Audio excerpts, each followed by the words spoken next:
What is up, guys? It is Turbo here, and welcome to episode 78 of the FIFA 14 career mode. And we start off with some transfers, and we're going to be rejecting the offer for Loic Remy, effectively rejecting it. I mean, I'm going to offer something crazy. I want at least 20 million for Remy, and I think Lukaku's valued at a little bit more just because he's that little bit younger.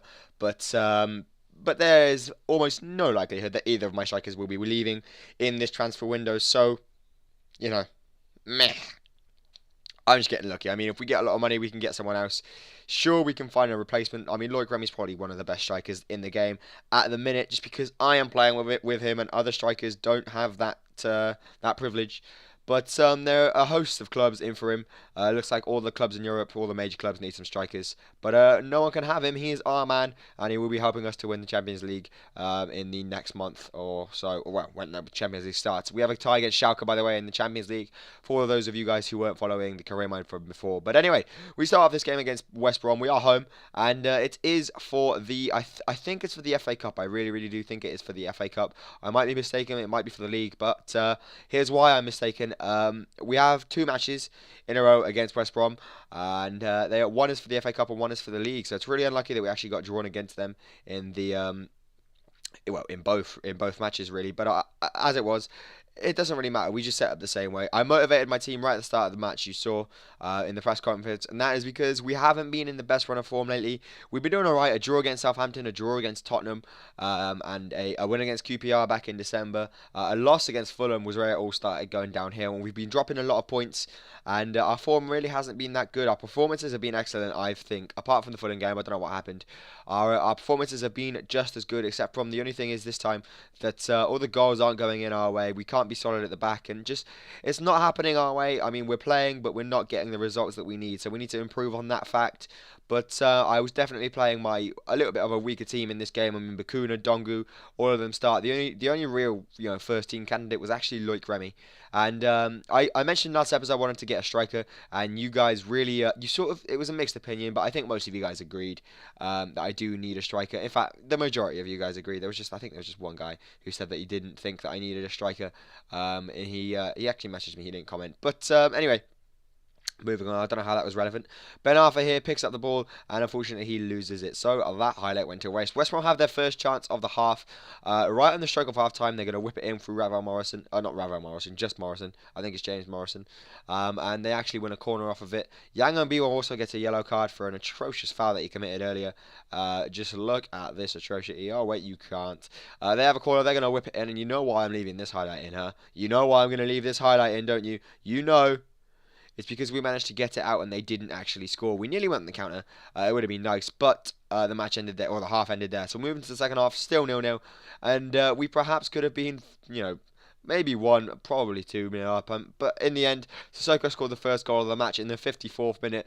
It was a lovely bit of skill to get away from the defenders. It was sort of like a heel chop fake shot. I don't really know what to call it. He sort of did both, the skill move, the heel chop, and the fake shot.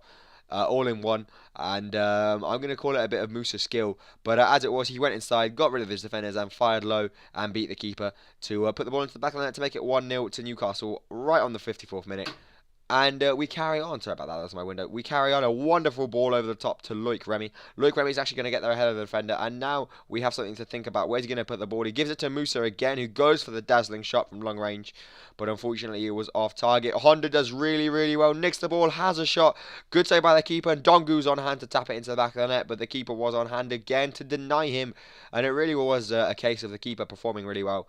That was probably the only reason why we didn't really score many more. Joe Allen having an attempt of his own, that was off target. Nothing the keeper could have done about that one, but it was off target, so we went out. And finally, you know what happened? West Brom hit the post, and then they nearly scored. I mean, it's one of those games. If you don't take your chances, then you're going to be left to regret it, and we nearly were left to regret it there. But we bring on all 3 substitutions in effect to make the game as best as we can be. Schroeder tried going for the chip, but it wasn't really going to go in. In the end, we managed to hold on, guys. We got the desperate win that we needed. It was 1-0 after all, and that goal from Musa proved enough to separate the two teams, and we will take 3 points from this and progress in the league. I think it was for the league. But now for some more financial stuff and for some transfer stuff. CAM and a striker are the positions that I am going to be looking to fill, and Kevin Prince Boateng is the main candidate. up to this point. I feel he's the cheapest and also the most experienced, so it's sort of a deal, really, sort of a bargain. He's not actually the cheapest, but I feel he's the cheapest in terms of his value. So I'm still trying to feel the transfer market, trying to get a good offer for him in, an offer that suits me and is obviously, a good enough offer for the other team to accept it. But all the time, transfers are just streaming. And buy an offer of 16.5 million for the beast Romelu Lukaku. But like I said, I was going crazy. They offered 16.5, and I was worried that they were going to accept 25.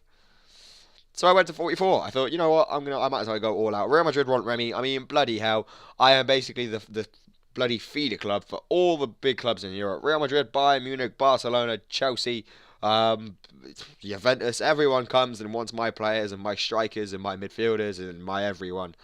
Benfica really wanted Remy actually, but he is my player. And I will not be selling him. Like I said, he's going to be one of the most important players to me. And it all depends on Remelu. I'm going to call them Remelu. Remy and Lukaku. Remelu. It all depends on Remelu whether we win the Champions League, whether we win the league, and whether we progress and do well this season. It does really depend on my strike force. My midfield can only do so much. But that first game was for the league. This next game is against West Bromwich Albion again in the cup. Dortmund again in for one of my strikers, but they're not going to have him. But yeah, guys, it's coming towards the end of the episode. I hope you have enjoyed it. If you have, if you could please leave a like rating, I'd greatly appreciate it, guys. I appreciate a bit more support from you guys.